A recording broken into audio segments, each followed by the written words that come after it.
$10,000, one suitcase, a one-way ticket.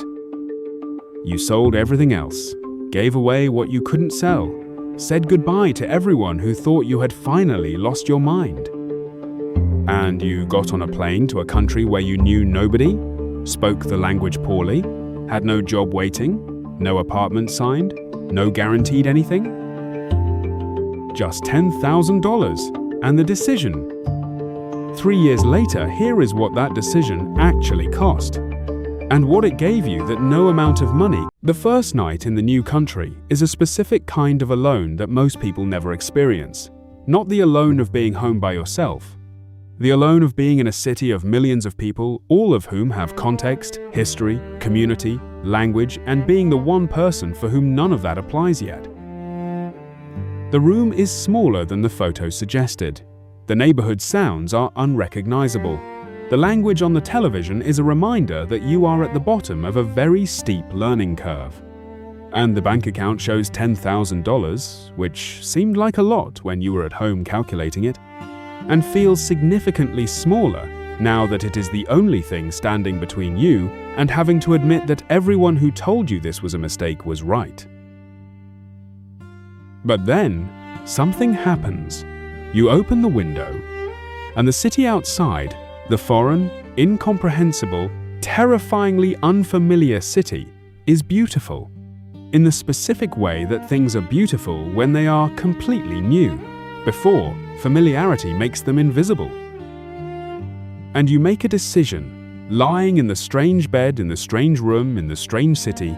You are going to learn this place. You are going to earn your place in it. Not because you were right to come, you don't know yet if you were, but because you are here. And being here fully is the only version of this that makes sense. That decision, made on the first night, is the one that determines everything about the next 3 years. Here is the financial reality of moving to another country with $10,000, and it is more positive than most people expect.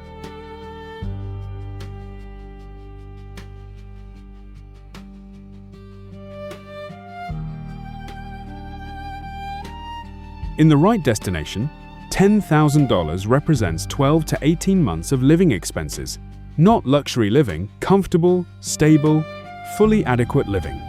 An apartment that in your home city would have been impossible on the same income is here affordable and spacious. Food that at home would have been a restaurant treat is here everyday local cuisine at a fraction of the cost. The financial pressure that defined your relationship with money at home simply does not exist in the same form. The runway, those $10,000, gives you time. Time to find remote work if you don't have it. Time to build a freelance income.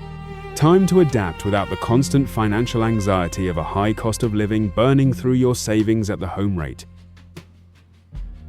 By month 4, a remote income covers basic expenses.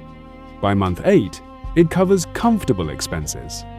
By month 12, the $10,000 is largely intact because the income has covered what was needed, and the costs have been so much lower than at home that saving has been possible in a way it never was before. Here is what nobody tells you about moving to another country, because it is not the part that sounds good in the story you tell later.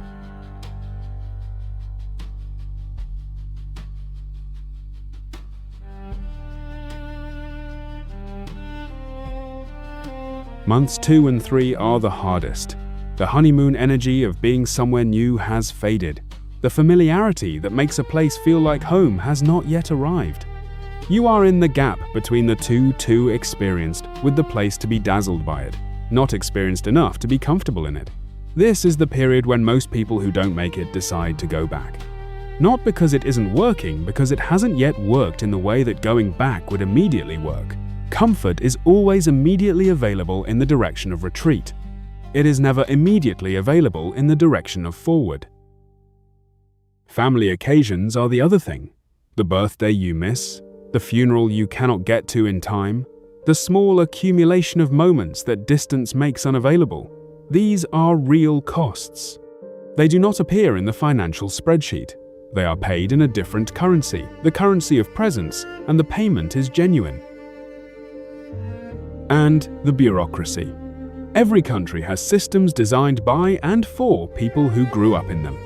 Navigating foreign bureaucracy, tax systems, visa requirements, banking restrictions, healthcare enrollment without the cultural fluency to read between the lines is genuinely difficult. It gets better. Everything gets better. But in the first 6 months, each system interaction is a reminder of how much there is still to learn. 3 years in, the city that was terrifyingly foreign is just home. Not the home of childhood or habit, the home of choice.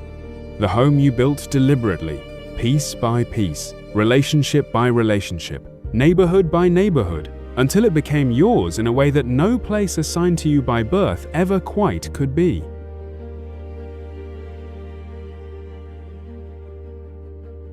The $10,000 bought something that is very hard to quantify.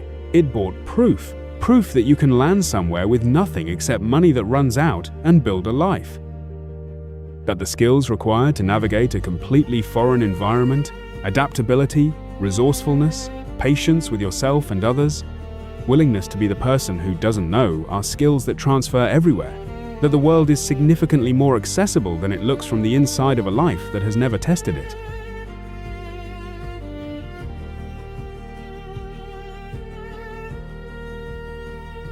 The financial return is real. Savings rate higher than at home, income in a stronger currency, lower cost of living, creating genuine financial breathing room. But the non-financial return is larger. Fluency in ambiguity, comfort with the unknown.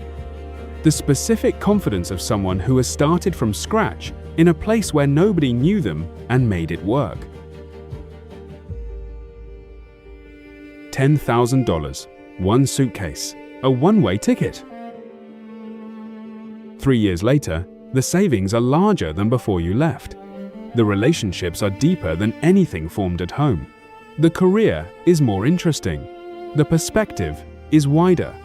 And the world, the actual, physical, geographic world, is no longer something that happens in other people's travel photos. It is something you live in.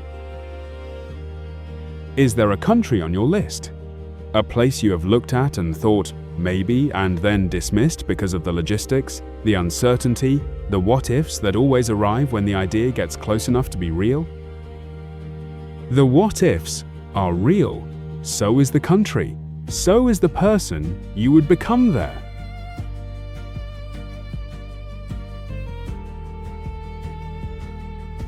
$10,000 is less than a car.